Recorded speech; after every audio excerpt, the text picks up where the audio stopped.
प्रसिद्धवन्द्यं यो विप्रलम्ब विपरीतमतिप्रभूतवादान् निरस्तगतवान् भवितत्ववादं सर्वेश्वरो हरीति प्रतिपादयन्तम् आनन्दतीर्थमुनिवर्यमहं नमामि। भवति यतनोभावादेडमूकोऽपि वाग्मी जडमतिरपि जन्तुः जायते प्राज्ञमौलिः सकलवचनचेतो देवता भारती स मम वचसे निधत्तां संयतिं मानसे च योऽन्तःप्रविश्य मम वाचमिमां प्रसुप्तां सञ्जीवयत्यखिलशक्तिधरस्वधाम्ना अन्यांश्च हस्तचरणश्रवणत्वगादीयन्त्राणां नमो भगवते पुरुषाय तुभ्यम्। नरसिंहोऽखिलाज्ञानमथध्वान्तदिवाकरः जयत्यमितसज्ञानसुखशक्तिपयोनिधिः विष्णुं दुरन्तं सर्वतोमुखं नृसिंहं भीषणं भद्रं मृत्योर्मृत्युं नमाम्यहम्। आपादमूलिपर्यन्तं गुरूणाम् आकृतिं स्मरेत् तेन विघ्नाः प्रणश्यन्ति सिद्ध्यन्ति च मनोरथाः।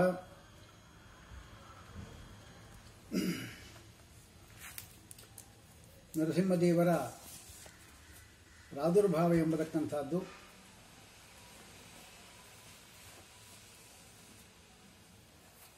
ವೈಶಾಖ ಮಾಸದ ಚತುರ್ದಶಿ ದಿವಸದಲ್ಲಿ ಸಾಯಂಕಾಲದಲ್ಲಿ ನಡೆದಿರುತ್ತೆ ಎಂಬುದಾಗಿ ಪುರಾಣಗಳಲ್ಲಿ ನಾವು ನೋಡ್ತಾ ಇದ್ದೇವೆ. ನರಸಿಂಹದೇವರು ಅಂದರೆ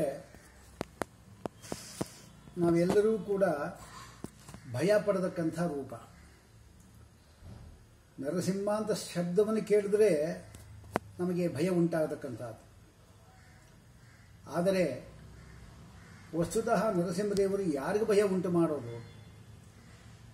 ಭಕ್ತರಿಗೆ ಯಾವತ್ತೂ ಭಯ ಉಂಟು ಮಾಡೋದೇ ಇಲ್ಲ. ಅವರು ಭಕ್ತರಿಗೆ ಬಂದಿರತಕ್ಕಂಥ ಆಪತ್ತನ್ನು ಪರಿಹಾರ ಮಾಡಿ ಅವರ ರಕ್ಷಣೆ ಮಾಡಲಿಕ್ಕೆ ಬಂದಿದ್ದಾರಷ್ಟೇ ಹೊರತಾಗಿ ಅವರಿಂದ ನಮಗೆ ಭಯ ಇಲ್ಲ. ನರಸಿಂಹಾದಿಕಮನ್ಯಚ್ಚ ದುರಿತಾದಿ ಪ್ರಶಾಂತಯೇ. ನಮ್ಮ ಏನೇನು ದುರ್ದಿಗಳು ಪಾಪಗಳು ಇದೆ ಅದೆಲ್ಲ ಪರಿಹಾರ ಮಾಡಲಿಕ್ಕೆ ಶತ್ರುಗಳೇನಿದ್ದಾರೆ ಅವರ ಸಮೂಲವಾಗಿ ನಾಶ ಆಗಲಿಕ್ಕೋಸ್ಕರವಾಗಿ ನರಸಿಂಹದೇವರ ಉಪಾಸನೆಯನ್ನು ನಾವು ಮಾಡಬೇಕು. ಪ್ರಹ್ಲಾದ ರಾಜ ಏನಿದ್ದಾನೆ ಅವನ ನೆಪದಲ್ಲಿ ಸರ್ವತ್ರ ವ್ಯಾಪ್ತನಾಗಿರತಕ್ಕಂಥ ಪರಮಾತ್ಮ ಕಂಬದಲ್ಲೇ ಕಂಡುಬಂದು ನಾ ಸರ್ವತ್ರ ಇದ್ದೇನೆ ಎಂಬುದನ್ನು ಒಂದು ತತ್ವವನ್ನು ತೋರಿಸ್ಕೊಳ್ತಾ ನರಸಿಂಹದೇವರು ಪ್ರಾದುರ್ಭೂತರಾಗಿದ್ದಾರೆ. ಸಂಧ್ಯಾಕಾಲದಲ್ಲಿ ಹಿರಣ್ಯಕಶಿಪುವಿಗೆ ಮರಣ ಆಗಬೇಕಾಗಿತ್ತು ಅಷ್ಟೆ. ಯಾಕೆ ಹಗಲು ಸಾಯಬಾರದು ರಾತ್ರಿ ಸಾಯಬಾರದು ಅಂತ ಸಂಧ್ಯಾಕಾಲವನ್ನು ಕೇಳಿಕೊಂಡಿಲ್ಲ. ಅದನ್ನು ಸಂಧ್ಯಾಕಾಲದಲ್ಲೇ ನರಸಿಂಹದೇವರು ಅವತಾರ ಮಾಡಬೇಕು. ನರಸಿಂಹದೇವರು ಬೇಗ ಅವತಾರ ಮಾಡಿದ್ದಾರೆ. ಆದರೆ ಇನ್ನು ಸ್ವಲ್ಪ ಹೊತ್ತು ಆಟ ಆಡಿಸಬೇಕು.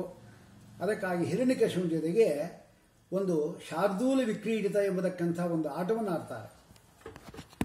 ಶಾರ್ದೂಲ ವಿಕ್ರೀಡಿತ ಅಂದರೆ ಹುಲಿ ಎಂಬತಕ್ಕಂಥದ್ದು ತಾನು ಹಿಡಿದಿರತಕ್ಕಂಥ ಯಾವ ಪ್ರಾಣಿ ಇದೆ ಅದನ್ನು ಮೊದಲು ಒಂದ್ಸಾರಿ ಹಿಡಿದು ಆಮೇಲೆ ಬಿಟ್ಬಿಡುತ್ತೆ, ಅದು ಓಡಿ ಹೋಗಲಿ ಅಂತ. ಓಡಿ ಹೋದ ಮೇಲೆ ಪುನಃ ಹಿಡಿದು ಅದನ್ನು ಹಿಡ್ಕೊಳ್ಳುತ್ತೆ. ಹೀಗೆ ಆಟ ಆಡಿಸುತ್ತೆ. ಅದು ಶಾರ್ದೂಲ ವಿಕ್ರೀಡಿತ ಅಂತ ಅದನ್ನು ಕರೆದಿದ್ದಾರೆ.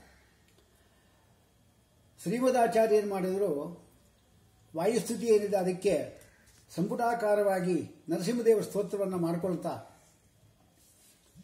ಪಾಂತೋಸ್ಮಾನ್ ಪುರುಹೂತ ವೈರಿಬಲವನ್ ಮಾತಂಗ ಮಾದ್ಯದ್ಘಟ ಕುಂಭೋಚ್ಚಾದ್ರುವಿಪಾಟನಾದಿಕಪಟು ಪ್ರತ್ಯೇಕ ವಜ್ರಾಯಿತಾ ಇತ್ಯಾದಿಯಾಗಿ ಮೊದಲು ಶಾರ್ದೂಲ ವಿಕ್ರೀಡಿತ ಆ ಛಂದಸ್ಸಿನಲ್ಲೇ ಆ ಶ್ಲೋಕವನ್ನು ಅರ್ಧ ಶ್ಲೋಕವನ್ನು ಮಾಡಿ, ಇನ್ನು ಉಳಿದ ಅರ್ಧ ಶ್ಲೋಕ ಇದೆ ಅದರಿಂದ ಸ್ರಗ್ಧರಾವೃತ್ತದಿಂದ ಮಾಡಿದ್ದಾರೆ. ಒಂದು 19 ಅಕ್ಷರ ಇರುತ್ತೆ ಶಾರ್ದೂಲ ವಿಕ್ರೀಡಿತದಲ್ಲಿ, ಇನ್ನೊಂದರಲ್ಲಿ 21 ಅಕ್ಷರ ಇರುತ್ತೆ ಸ್ರಗ್ಧರಾವೃತ್ತ. ಇದರಿಂದ ಏನು ಗೊತ್ತಾಯ್ತು ನಮಗೆ? ನರಸಿಂಹದೇವರು ಹಿರಣ್ಯಕಶಿಪುವಿನ ಜೊತೆಗೆ ಹುಲಿ ಆಟದಂತೆ ಆಟ ಆಡಿ ಅನಂತರದಲ್ಲಿ ಅವನ ಹೃದಯವನ್ನು ಬಗೆದು ಅಲ್ಲಿರತಕ್ಕಂಥ ಆಂತರಮಾಲೆ ಏನಿದೆ ಅದನ್ನು ಕರುಳಿಗೆ ಹಾಕ್ಕೊಂಡ್ರು. ಅದೇ ಸ್ರಗ್ಧರ. ಸ್ರಕ್ ಅಂದ್ರೆ ಹಾರ, ಧರ ಅಂತ ಧಾರಣೆ ಮಾಡಿದ್ದಾರೆ. ಶ್ರೀಮದಾಚಾರ್ಯರು ಈ ಪಾಂತೋಸ್ಮಾನ್ ಎಂಬತಕ್ಕಂಥ ಒಂದು ಏನು ಸ್ತೋತ್ರ ಮಾಡಿ ಅದರಲ್ಲಿ ಸಂಕ್ಷೇಪವಾಗಿ ನರಸಿಂಹದೇವರ ಪ್ರಧಾನವಾದ 2 ಕರ್ಮಗಳನ್ನು ತೋರಿಸಿ ನಮಗೆ ಉಪಾಸಕರಿಗೆ ಬಹಳ ಅನುಕೂಲವನ್ನು ಮಾಡಿಕೊಟ್ಟಿದ್ದಾರೆ. ಎಷ್ಟೋ ಜನಕ್ಕೆ ಈ ಶ್ಲೋಕ ಅರ್ಧಂಬರ್ಧ ಅರ್ಧ ಶ್ಲೋಕ ಹಾಗೆ ಅರ್ಧ ಶ್ಲೋಕ ಹೀಗೆ ಮಾಡಿದ್ದಾರೆ ಅಂತ ಆಕ್ಷೇಪ ಮಾಡೋರು ಇದ್ದಾರೆ. ಆದರೆ ಶ್ರೀಮದಾಚಾರ್ಯರು ತಾತ್ಪರ್ಯಕ್ಕೆ ಅರ್ಥಕ್ಕೆ ಜಾಸ್ತಿ ಪ್ರಾಧಾನ್ಯ ಕೊಡೋರು. ಅದಲ್ಲದೆ ಉಪಜಾತಿ ಎಂಬತಕ್ಕಂಥ ಒಂದು ವೃತ್ತದಲ್ಲಿ ಇಂದ್ರವಜ್ರ ಮತ್ತು ಉಪೇಂದ್ರ ವಜ್ರಗಳ ಸಮ್ಮೇಳನ ನಾವು ನೋಡಬಹುದು. ಆದ್ದರಿಂದ ಅದೇನು ಅಶಾಸ್ತ್ರೀಯವೇನಿಲ್ಲ, ಮಂದಾರ ಮಕರಂದ ಕೆಂಪು ಎಂಬಲ್ಲಿ ಇಂತಹ ಶ್ಲೋಕಗಳು ಬೇಕಾದಷ್ಟು ಅಲ್ಲಿ ಹೇಳಿದ್ದಾರೆ. ಆದ್ದರಿಂದ ಇದೇನು ಅಶಾಸ್ತ್ರೀಯವೇನಿಲ್ಲ. ಹೀಗೆ ನರಸಿಂಹದೇವರು ನರಸಿಂಹದೇವರು ಉಪಾಸಕರು ನಮ್ಮ ಶ್ರೀಮದಾಚಾರ್ಯರು. ಅವರ ಉಪಾಸ್ಯ ಮೂರ್ತಿಯಲ್ಲಿ ಕಾನೂರು ಮಠ ಕೊಟ್ಟಿರತಕ್ಕಂಥ ನರಸಿಂಹದೇವರಿಯ ಯೋಗ ನರಸಿಂಹದೇವರು ಅವರು ಉಪಾಸನೆ ಮಾಡಿ ಪೂಜೆ ಮಾಡಿ ಅದನ್ನು ಆ ಮಠಕ್ಕೆ ಕೊಟ್ಟಿದ್ದಾರೆ ಅಂತ ನಾವು ಅರ್ಥ ಮಾಡಿಕೊಂಡ್ರೆ, ನರಸಿಂಹದೇವರನ್ನು ನಾವು ಉಪಾಸನೆ ಮಾಡೋರು ಎಲ್ಲರೂ ನರಸಿಂಹದೇವರ ಉಪಾಸಕರಾಗಿರಲೇಬೇಕು. ತಂತ್ರಸಾರ ಸಂಗ್ರಹದಲ್ಲಿ ಹೇಳುವಂತೆ ಷೋಡಶಾರ್ಧಾರ್ಧ ಬಾಹುಂ ಎಂಬುದಾಗಿ ವಿಜೇಂದ್ರ ತೀರ್ಥ ಹೇಳಿದ್ದಾರೆ. 8 ಕೈಗಳು ಒಂದೊಂದು ಕಡೆ ಅಂತ ಹೇಳಿದ್ದಾರೆ. ಆದರೆ ನಮಗೆ ಅನಿಷ್ಟಗಳು ಜಾಸ್ತಿ ಇದ್ದಾಗ, ಅನೇಕ ಕಡೆಗಳಿಂದ ನಮಗೆ ತೊಂದರೆಗಳು ಉಂಟಾದಾಗ ಆ ಬಾಹುಗಳನ್ನು ನಾವು ದ್ವಾದ್ವಾದಿ ಅನಂತ ಬಾಹುಕ ಎಂಬುದ ಎಷ್ಟು ಬೇಕೋ ಬಾಹುಗಳನ್ನು ನಾವು ಹೆಚ್ಚು ಮಾಡ್ಕೋಬಹುದು ಎಂಬುದಾಗಿ ಹೇಳಿದ್ದಾರೆ. ಈ ಕಾರ್ಪರ ನರಸಿಂಹ ಏನಿದ್ದ ನಮ್ಮಲ್ಲಿ ನಾವು ಒಂದೊಂದರಲ್ಲಿ ಸುಮಾರು 16 ಕೈಗಳನ್ನು ನಾವು ನೋಡಬಹುದು. 8 ಅಂಗೂ ಇದ್ದೇ ಇದೆ. ಇನ್ನು 16 ಇರತಕ್ಕಂಥದ್ದು ಕೂಡ ನಾವು ಅದನ್ನು ಚಿಂತನೆ ಮಾಡಿ ಉಪಾಸನೆ ಮಾಡಿಕೊಳ್ಳಿಕ್ಕೆ ಇಟ್ಕೋಬೋದಂತಹ ಆ ನರಸಿಂಹದೇವರುಗಳಿದ್ದಾರೆ. ಅವರನ್ನು ನಾವು ವಿಶೇಷ ಉಪಾಸನೆ ಮಾಡ್ತಾ ಅನಿಷ್ಟ ನಿವೃತ್ತಿ ಆಗುತ್ತೆ ಅಂತ ಹೇಳ್ತಾರೆ. ತಿರುಕು ಪಂಡಿತಾಚಾರ್ಯ ಮಾಡಿರತಕ್ಕಂಥ ನರಸಿಂಹಸ್ತುತಿ ಏನಿದೆ ಅದರಲ್ಲಿ ಅರಿದರ ಮಸಿಕೇಟವು ಚಾಪಬಾನೋ ಗದಾಂಸನ್ ಮುಸಲಮಪಿ ಕಪಾಲಂ ಚಾಂಕುಶಂ ಪಾದಮೂಲಂ ದದದಪಿ ವಿತರಾಂ ಆಂತರ ಅಸೃಕ್ ವಿಭಿನ್ನಾರಿ ವಕ್ಷೋ ದಹದಹ ನರಸಿಂಹ ಅಸಖ್ಯ ವೀರಾಹಿತಮ್ಮೆ ಅಂತಾರೆ. ಅರಿದರ ಮಸಿಖೇಟವು ಚಾಪಬಾಣೋ ಗದಾಂಸನ್ ಮುಸಲಮಪಿ ಕಪಾಲಂ ಚಾಂಕುಶಂ ಪಾಶಮೂಲಂ ಇಷ್ಟನ್ನು ಹೇಳಿದ್ದಾರೆ. ಅಲ್ಲಿ ಒಂದೊಂದು ಕಡೆ 8 ಆಯುಧಗಳನ್ನು ಅವರ ಹೇಳಿದ್ದಾರೆ. ಒಟ್ಟು 16 ಆಯುಧಗಳು ಆ ಕೈಲಿರತಕ್ಕಂಥದ್ದು. ವಿಜೇಂದ್ರ ತೀರ್ಥರು ಪೂಜೆ ಮಾಡಿರತಕ್ಕಂಥ ಯುವದೇಂದ್ರ ತೀರ್ಥರಿಂದ ಬಂದಿರತಕ್ಕಂಥ ನರಸಿಂಹದೇವರು ಏನು ಶ್ರೀ ರಾಘವೇಂದ್ರ ಮಠದಲ್ಲಿ ಇದೆ ಅದು 16 ಬಾಹುಗಳಂತಹ ನರಸಿಂಹದೇವರು ಉಪಾಸನೆ ಮಾಡಿದವರು ಯುವದೇಂದ್ರ ತೀರ್ಥರು. ಅವರ ಕರಕಮಲ ಸಂಜಾತರಾಗಿ ಬಂದಿರತಕ್ಕಂಥವರು ಏನಿದ್ದಾರೆ ಅವರು ವಿಜೇಂದ್ರ ತೀರ್ಥರು. ಅವರು ನರಸಿಂಹ ಸ್ತುತಿಯನ್ನು ನರಸಿಂಹಾಷ್ಟಕ ಎಂಬುದಾಗಿ ಮಾಡಿದ್ದಾರೆ. ಅದರಲ್ಲಿ ಅದನ್ನು ಪ್ರತಿ ದಿವಸ ಸಂಧ್ಯಾಕಾಲ ಜಪ ಮಾಡಿಕೊಂಡಿರ್ತಕ್ಕಂಥ ವ್ಯಕ್ತಿಗಳಿಗೆ ಸಕಲ ಅನಿಷ್ಟಗಳು ಸಕಲ ರೋಗಗಳು ಕೂಡ ಪರಿಹಾರ ಆಗಿ ಅವನಿಗೆ ಅನುಕೂಲ ಉಂಟಾಗುತ್ತೆ ಎಂಬುದಾಗಿ ಅವರು ಹೇಳ್ತಾರೆ. ಅದು ಇಂತಹ ನರಸಿಂಹದೇವರ ಉಪಾಸನೆ ಪ್ರತಿಯೊಬ್ಬರೂ ಕೂಡ ನಾವು ಮಾಡಲೇಬೇಕು. ನರಸಿಂಹದೇವರ ಉಪಾಸನೆಯನ್ನು ಪುರಾಣಗಳಲ್ಲಿ ಹೇಳುವಾಗ ನರಸಿಂಹದೇವರಿದ್ದಾರೆ ಅವರ ಆವಿರ್ಭಾವವನ್ನು ಒಂದೊಂದು ಕಡೆ ಒಂದು ರೀತಿ ಹೇಳಿದ್ದಾರೆ. ಹರಿವಂಶ ಪುರಾಣದಲ್ಲಿ ಅರಮನೆಯಲ್ಲೇ ಪರಮಾತ್ಮ ನರಸಿಂಹದೇವರು ಕಾಣಿಸ್ಕೊಂಡು ಆ ಅರಮನೆಯಲ್ಲಿ ಬಂದು ಅವನನ್ನು ಸಂಹಾರ ಮಾಡಿದೆ ಎಂಬುದಾಗಿ ಹೇಳ್ತಾರೆ. ಹೀಗೆ ಕಾಲಾಂತರದಲ್ಲಿ ಮತ್ತು ಕಲ್ಪಾಂತರದ ಕಥೆ ನಾವು ಇಟ್ಕೊಂಡು ಆ ಉಪಾಸನೆಗೆ ಅನುಕೂಲ ಮಾಡ್ಕೋಬೇಕು ನಾವು. ಹೀಗಾಗಿ ನರಸಿಂಹದೇವರ ಒಂದು ಉಪಾಸನೆ ಎಲ್ಲರಿಗೂ ಕೂಡ ಬೇಕಾಗಿರತಕ್ಕಂಥದ್ದು. ಆದ್ದರಿಂದ ಈ ಸಾಮಾನ್ಯವಾಗಿ ನಾವು ವಿಚಾರ ಮಾಡುವಾಗ ಈ ದೇವರ ಸಮಾರಾಧನೆ ಅಂತ ಒಂದು ಮಾಡ್ತೇವೆ ನಾವು. ಯಾವುದೇ ಒಂದು ಮದುವೆ ಮುಂಗಿ ಮೊದಲಾದಕ್ಕಂತಹ ಸಂದರ್ಭಗಳಲ್ಲಿ ಈ ಕಾರ್ಯಕ್ರಮ ಮಾಡ್ತೇವೆ. ಆ ದೇವರ ಸಮಾರಾಧನೆ ಯಾವುದು ಅಂತ ನಮಗೆ ಅಷ್ಟು ಸ್ಪಷ್ಟ ಆಗಿಲ್ಲ. ಆದರೆ ದೇವರು ಅಂದರೆ ನರಸಿಂಹದೇವರೇ. ನರಸಿಂಹದೇವರ ಸಮಾರಾಧನೆ ಏನಿದೆ ಅದನ್ನು ಮಾಡಿದಾಗ ಮುಂದೆ ಬರತಕ್ಕಂಥ ಈ ಮದುವೆಗಳಿಗೆ ಅಡಚಣೆಗಳಾಗಿರ್ಬೋದು ಅಥವಾ ಮುಂದೆ ಉಂಟಾದಕ್ಕಂಥ ಅನಾನುಕೂಲಗಳು ಅನರ್ಥಗಳು ಇದಕ್ಕೆಲ್ಲ ಪರಿಹಾರಕ್ಕೋಸ್ಕರವಾಗಿ ಆ ದೇವ ಸಮಾರಾಧನೆಯನ್ನು ಮಾಡಿದಾಗ ಆ ನರಸಿಂಹದ ಸಂತುಷ್ಟರಾಗವರೆಲ್ಲ ವಿಶಿಷ್ಟವಾದಕ್ಕಂಥ ಒಂದು ಇಷ್ಟಾರ್ಥಗಳನ್ನು ಕೊಟ್ಟು ಅನಿಷ್ಟಗಳೆಲ್ಲ ಪರಿಹಾರ ಮಾಡ್ತಾರೆ. ಅದಕ್ಕೋಸ್ಕರ ದೇವರ ಸಮಾರಾಧನೆ ಎಂಬಲ್ಲೂ ಕೂಡ ನರಸಿಂಹದೇವರ ಉಪಾಸನೆ ಎಂಬತಕ್ಕಂಥದ್ದು ಇದೆ ಎಂಬುದಾಗಿ ನಾವು ಅರ್ಥ ಮಾಡ್ಕೋಬೇಕು. ಹೀಗಾಗಿ ನರಸಿಂಹದೇವರನ್ನು ಉಪಾಸನೆ ಮಾಡಲಿಕ್ಕೆ ವಾಕ್ಶಕ್ತಿ ಬರಬೇಕಾಗಿದ್ದರೂ ಕೂಡ ನರಸಿಂಹದೇವರ ಉಪಾಸನೆ ಎಂಬತಕ್ಕಂಥದ್ದು ಮಾಡಿದ್ದಿದೆ.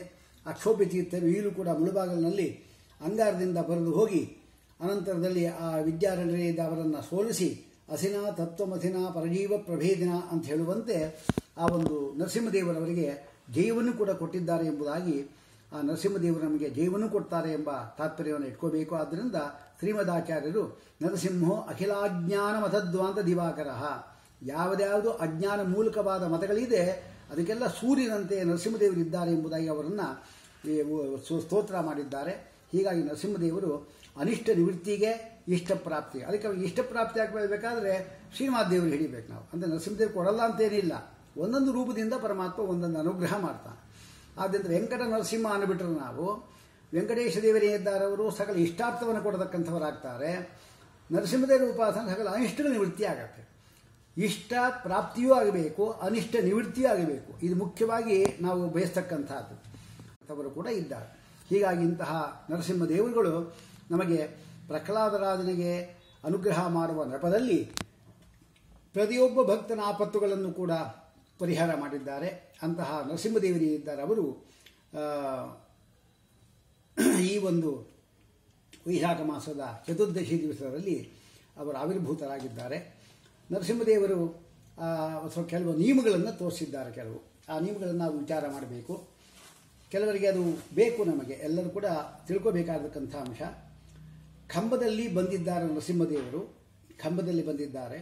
ಕಂಬದಲ್ಲಿ ಬಂದವರು ನಮಗೆ ಏನು ತೋರಿಸ್ತಾರೆ? ಮೊದಲು ಭಯಂಕರವಾದ ಶಬ್ದ ಬಂದಿದ್ದು, ಅನಂತರದಲ್ಲಿ ದಿವ್ಯವಾದ ಬೆಳಕು. ಲೋಕದಲ್ಲಿ ಹಾಗಲ್ಲ, ಗುಡುಗು ಮತ್ತು ಮಿಂಚು ಎರಡೂ ಕೂಡ ಒಂದೇ ಬಾರಿ ಹೊಡೆದರೂ ಕೂಡ ಮಿಂಚಿನ ವೇಗ ಜಾಸ್ತಿ ಆದ್ದರಿಂದ ಬೆಳಕು ಕಾಣಿಸ್ಬಿಡುತ್ತೆ, ಆಮೇಲೆ ಗುಡುಗು ಹೊಡೆಯುತ್ತೆ. ಅದು ಅದರ ವೇಗ ನಿಧಾನ ಆದ್ದರಿಂದ ಆಮೇಲೆ ಕಾಣಿಸುತ್ತೆ. ಆದರೆ ಪರಮಾತ್ಮ ಹಾಗೆ ಮಾಡಿಲ್ಲ.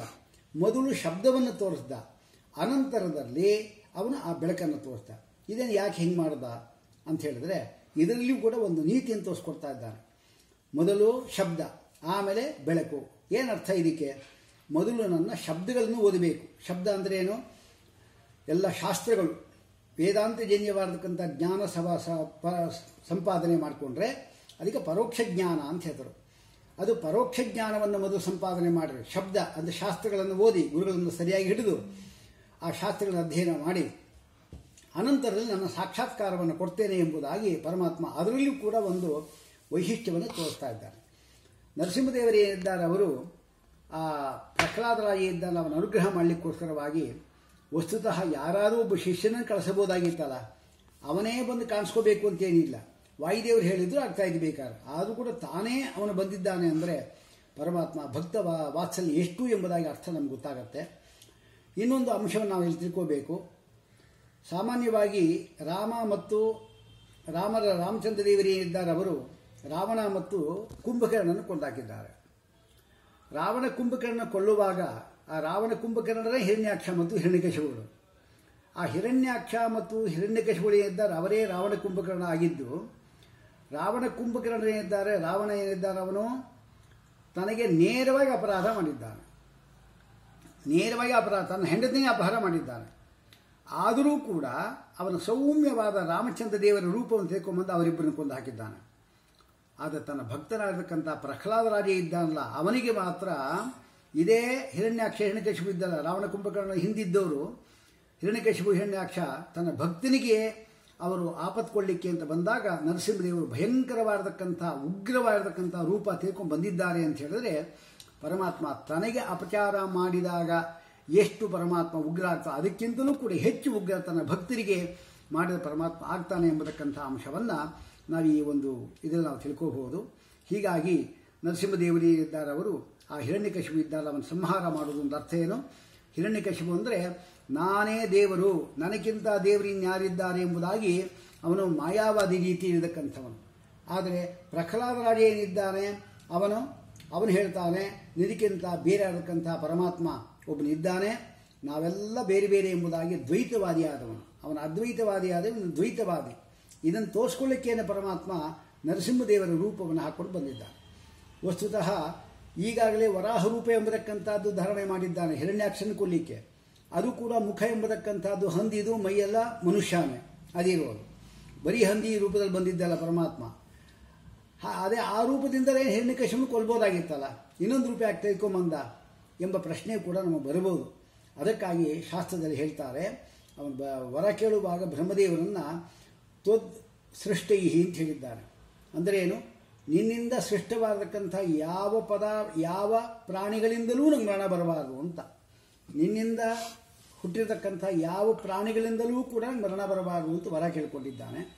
ಅದಕ್ಕಾಗಿ ಬ್ರಹ್ಮದೇವರ ಮೂಗಿನಿಂದಲೇ ವರಾಹ ರೂಪಿಯಾದ ಪರಮಾತ್ಮ ಬಂದಿದ್ದದಕ್ಕೋಸ್ಕರವಾಗಿ ಅವನನ್ನು ಕೊಲ್ಲಿಕ್ಕೆ ಆಗದೆ ಇನ್ನೊಂದು ರೂಪವನ್ನು ಪರಮಾತ್ಮ ಪ್ರತ್ಯೇಕವಾಗಿ ಒಂದು ರೂಪ ತೆಗೆದುಕೊಂಡು ಬಂದಿದ್ದಾನೆ. ಒಂದೇ ಪ್ರತ್ಯೇಕ ರೂಪ ಎಂಬುದಾಗಿ ವಿಜೇಂದ್ರ ತೀರ್ಥರನ್ನು ಸ್ತೋತ್ರ ಮಾಡ್ತಾರೆ. ಪ್ರತ್ಯೇಕವಾಗಿ ರಕ್ಷಣೆ ಮಾಡಲಿಕ್ಕೋಸ್ಕರ ಬಂದಿದ್ದಾರೆ. ಹಿರಣ್ಯಕಶಿಪುವನ್ನು ಕೊಂದು ಹಾಕಿದ ಮೇಲೆ ತೊಡೆ ಮೇಲೆ ಹಾಕ್ಕೊಂಡಿದ್ದಾನೆ. ಅಲ್ಲಿ ವಿಜಯದಾಸರು ಒಂದು ಪ್ರಶ್ನೆಯನ್ನು ಹಾಕ್ಕೊತಾರೆ ಅವರೇ, ಅಂದರೆ ಪರಮಾತ್ಮ ಮೇಲೆ ಸಲಿಗೆ ಅದಕ್ಕೋಸ್ಕರ ಹೇಳ್ತಾರೆ. ಸಂತತ ನಿನ್ನ ಭಕ್ತ ಏಕಾಂತಾಶ್ರಯ ಭಕ್ತರಿಗೆ ಮೆಚ್ಚಿ ಸುಮ್ಮನಾಗದ ದೈವ ಎಂತು ಪೇಳಲಿ ಕಿಂತು ಇಲ್ಲದ ಸ್ವಾಮಿ ಚಿಂತಿತ ಬಲದಾತ ಪ್ರಹ್ಲಾದ ಬಂದು ನಿಲ್ಲಲು ಸೋತ ಮುಗುಳ್ನಗೆ ಏನು ಅಂತ. ಹಿರಣ್ಯಕಶಿಪು ಕೊಂದು ಹಾಕಾದ ಮೇಲೆ ಆಂತರಮಾಲೆಯನ್ನು ಹಾಕ್ಕೊಂಡ. ಆಂಧ್ರಮಾಲೆ ಹಾಕೊಂಡ್ಮೇಲೆ ಶಾಂತ ಆಗ್ಬಿಡ್ಬೇಕಲ್ಲ, ಮುಗೀತಲ್ಲ ಅವನ ವ್ಯಾಪಾರ, ಸುಮ್ಮನೆ ಇರಬಹುದಾಗಿತ್ತು. ಆದರೂ ಉಗ್ರವಾಗಿ ಇದ್ದ. ಯಾಕೆ ಅಷ್ಟು ಉಗ್ರವಾಗಿದ್ದ ಪರಮಾತ್ಮ? ಆದರೆ ಯಾರ್ಯಾರು ಬ್ರಹ್ಮಾದಿ ದೇವತೆಗಳೆಲ್ಲ ಹೋದರು, ಯಾರು ಹೋದರೂ ಕೂಡ ಅವನ ಉಗ್ರತೆಯನ್ನು ಕಡಿಮೆ ಮಾಡಿಕೊಳ್ಳೇ ಇಲ್ಲ ಅಂತ ಹೇಳ್ತಾರೆ. ಲಕ್ಷ್ಮೀದೇವಿಯು ಕೂಡ ಭಯಪಟ್ಟಳು ಎಂಬಂತೆ ನಮಗೆ ದಂಡಕಗಳಲ್ಲಿ ಕಂಡುಬರುತ್ತೆ. ಆದರೆ ಅದಕ್ಕೆ ತಾತ್ಪರ್ಯವನ್ನು ಶ್ರೀಮದಾಚಾರ್ಯ ಬರೀತಾರೆ. ಅನ್ಯೈಹಿ ಸಾಧಾರಣೈಹಿ ಜನೈಹಿ, ಅಂದರೆ ಈ ರೂಪ ಏನಿದೆ ಅದು ಲಕ್ಷ್ಮೀದೇವಿ ನೋಡಿದ್ದಾಳೆ, ಆದರೆ ಸಾಧಾರಣವಾದಕ್ಕಂಥ ವ್ಯಕ್ತಿಗಳು ನೋಡಿಲ್ಲ ಅಷ್ಟೇ. ಅದಕ್ಕಾಗಿ ಮಾಡ್ತಾರೆ ಅಂದರೆ ಮುಖ್ಯವಾಗಿ ಯಾರಿಗೋಸ್ಕರ ಅವತಾರ ಮಾಡಿದ್ದಾರೆ ಅವನೇ ಬಂದು ಅನುಗ್ರಹ ಪಡ್ಕೊಳ್ಳಿ ಎಂಬ ಉದ್ದೇಶದಿಂದ ಪರಮಾತ್ಮ ಸ್ವಲ್ಪ ಉಗ್ರನಂತೆ ಅವನು ನಟನ ಮಾಡಿದ್ದಾನೆ. ಅದಲ್ಲದೆ ತದ್ಭಕ್ತ ದ್ವೇಷ ಏವಚ ಅಂತ ಹೇಳಿದಂತೆ ಪರಮಾತ್ಮನಲ್ಲಿ ಮಾಡತಕ್ಕಂಥ ದ್ವೇಷ ಮಾತ್ರವಲ್ಲ, ಪರಮಾತ್ಮನ ಭಕ್ತರಲ್ಲಿ ಮಾಡತಕ್ಕಂಥ ದ್ವೇಷವೂ ಕೂಡ ಅದು ಪರಿವಸಾನ ಪರಮಾತ್ಮನಲ್ಲಿ ಆಗತ್ತೆ ಎಂಬುದಾಗಿ ನಿಯಮ ಇದ್ದಿದ್ದರಿಂದ ಹಿರಣ್ಯಕಶಿಪು ಅವನ ಮಗನಾಗಿರ್ತಕ್ಕಂಥ ಭಕ್ತರಾಗಿರ್ತಕ್ಕಂಥ ಪ್ರಹ್ಲಾದನಿಗೆ ಇಷ್ಟೊಂದು ಕಾಟ ಕೊಟ್ಟಿದ್ದಾನೆ ಅಂದರೆ ಅದು ನನ್ನಲ್ಲೇ ಮಾಡಿದ್ದೆಂಬ ಉದ್ದೇಶದಿಂದಲೂ ಕೂಡ ಅವರ ಅಷ್ಟು ಉಗ್ರವಾಗಿದ್ದಾನೆ ಅಂತ ನಾವು ಊಹೆ ಮಾಡ್ಕೋಬಹುದು. ಹೀಗಾಗಿ ಇಂತಹ ಒಂದು ನರಸಿಂಹದೇವರಿದ್ದಾರೆ ಅವರು ಅವನ ಕರುಳನ್ನು ಬಗೆದು ಹಾರವನ್ನು ಹಾಕ್ಕೊಂಡಿದ್ದಾನೆ. ಯಾವ ರೂಪದಲ್ಲಿಯೂ ಕೂಡ ಯಾರದೇ ಕರುಳನ್ನು ಅವನು ಕುತ್ತಿಗೆಗೆ ಹಾಕ್ಕೊಂಡಿದ್ದು ಅಂತಿಲ್ಲ. ಅದು ಇಲ್ಲಿ ಮಾತ್ರ ಈ ಹಿರಣ್ಯಕಶಿಪುವಿನ ಕರುಳನ್ನು ಮಾತ್ರ ಯಾಕೆ ಹಾಕ್ಕೊಂಡ್ರು ಅಂದರೆ, ಒಂದು ಪುರಾಣದಲ್ಲಿ ಬ್ರಹ್ಮದೇವರು ಕೇಳ್ತಾರೆ, ಸ್ವಾಮಿ ಈಗ ಎಷ್ಟು ದಿವಸ ಈ ಪ್ರಹ್ಲಾದರಾಜನ ಹಿರಣ್ಯಕಶಿಪು ರಕ್ಷಣೆ ಮಾಡ್ತಾ ಇದ್ದ, ಅವನು ವಿಶೇಷವಾಗಿ ಅವನ ರಕ್ಷಕನಾಗಿದ್ದ, ಅವನು ಈಗ ಕಾಟ ಕೊಡ್ತಾ ಇದ್ದರೂ ಕೂಡ ರಕ್ಷಣೆ ಅಂಕು ಮಾಡ್ತಾ ಇದ್ದ. ಈಗ ಅವನನ್ನು ಕೊಂದು ಹಾಕ್ಬಿಟ್ಟು ಪ್ರಹ್ಲಾದರಾಜನಿಗೆ ಇನ್ಯಾರು ಅವನ ರಕ್ಷಣೆ ಮಾಡೋರು ಯಾರು ಅಂತ ಕೇಳಿದ್ರೆ ನರಸಿಂಹದೇವಿ ಏನು ಮಾತಾಡದೆ ಅವನ ಕರುಳಿನ ಬಗೆದು ಅದನ್ನು ಕಂಠದಲ್ಲಿ ಹಾಕ್ಕೊಂಡಂತೆ. ಏನು ಅರ್ಥ ಇದಕ್ಕೆ? ಈ ಹಿರಣ್ಯಕಶಿಪುವಿನ ಕರುಳಿನ ಬಳ್ಳಿ ಇದರ ಕುಡಿ ಅದನ್ನು ನನ್ನ ಕಂಠದಲ್ಲಿ ಹಾರದಂತೆ ರಕ್ಷಣೆ ಮಾಡ್ತೇನೆ ಎಂಬುದಾಗಿ ನಮೇ ಭಕ್ತ ಪ್ರಣಶ್ಯತಿ ಎಂಬತಕ್ಕಂತಹ ಮಾತನ್ನು ಸತ್ಯ ಮಾಡಲಿಕ್ಕೋಸ್ಕರವಾಗಿ ಪರಮಾತ್ಮ ಅದೇ ರೀತಿ ಅವನು ಆ ಹಾರವನ್ನು ಹಾಕ್ಕೊಂಡಿದ್ದಾನೆ. ಹೀಗಾಗಿ ನರಸಿಂಹದೇವರ ಒಂದು ವ್ಯಾಪಾರ ಅದ್ಭುತವಾದಕ್ಕಂಥ ವ್ಯಾಪಾರ. ಅದು ಕರುಳನ್ನು ಆಂತರಮಾಲೆಯನ್ನು ಹಾಕ್ಕೊಂಡು ಪರಮಾತ್ಮ ಮೆರೆದಿದ್ದಾನೆ. ಇಷ್ಟಾದ ಮೇಲೆ ಇಲ್ಲೂ ಕೂಡ ಒಂದು ವಿಶೇಷ ಎಂಬತಕ್ಕಂಥದ್ದು ನಾವು ಅರ್ಥ ಮಾಡ್ಕೋಬೇಕು. ಸೂರ್ಯಪುರಾಣಾದಿಗಳಲ್ಲಿ ಒಂದು ವಿಶೇಷ ಅಂಶಗಳನ್ನು ನರಸಿಂಹದೇವರ ಬಗ್ಗೆ ಹೇಳ್ತಾರೆ. ಅಲ್ಲೇನು ಹೇಳ್ತಾರೆ ಅಂದರೆ, ನರಸಿಂಹದೇವರೇನಿದ್ದಾರೆ ಅವರು ಪ್ರಹ್ಲಾದರಾಜನೂ ಕೂಡ ಯುದ್ಧಕ್ಕೆ ಬಂದ ಅಂತ ಹೇಳ್ತಾರೆ. ಯಾಕೆಂದರೆ ತಂದೆ ಆದೇಶಕ್ಕೋಸ್ಕರವಾಗಿ ಪ್ರಹ್ಲಾದರಾಜನೂ ಅವ 4 ಜನ ಅಣ್ಣ ತಮ್ಮಂದರೂ ಕೂಡ ಯುದ್ಧಕ್ಕೆ ಬಂದಿದ್ದಾರೆ. ಹಿರಣ್ಯಕಶಿಪು ಹೇಳ್ತಾನೆ, ಪ್ರಹ್ಲಾದ ಹೋಗವನನ್ನು ಆಕ್ರಮಣ ಮಾಡುವಂತ. ತಂದೆಯ ಮಾತನ್ನು ಮೀರೋಗಿಲ್ಲ.